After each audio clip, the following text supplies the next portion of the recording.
Welcome to OnContact CRM training.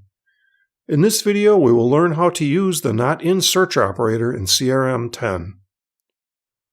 The Not In operator is used to find main records that are not connected to certain related information, such as contacts not attached to certain list codes, for example. So let's say we want to invite all active customers, except those on the Do Not Call list, to our next user conference.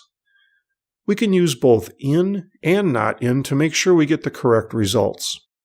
So to build this search, we'll first open the contact search and click the filter button. We're going to set 3 filters.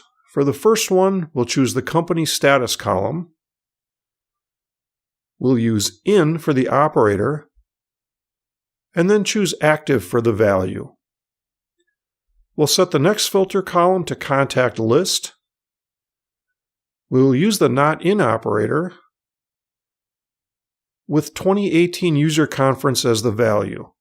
This will filter out all contacts already attached to the 2018 user conference list, so we don't assign those contacts a second time. And then let's set the final filter column to company type. The operator will be Not In,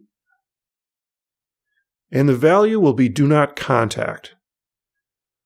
Once the filters are set, we'll click the checkmark icon twice to run the search. From here, we can use Select All and then a workflow to mass assign the contacts to the 2018 user conference list. Another way we can use Not In is when the information we want to omit is far less than the information we want to show.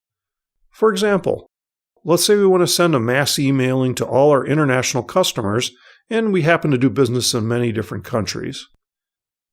It will be easier and more efficient to set our filter to find all customers where country is not in the United States, rather than selecting all the non-US customers.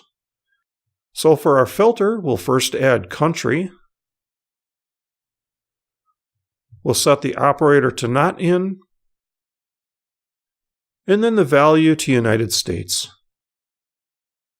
Then again, we'll click the checkmark icon twice to run the search, and then we can do our mass emailing from here. And this concludes our Not In search video. Feel free to contact us if there are any questions about this topic or any other CRM topic.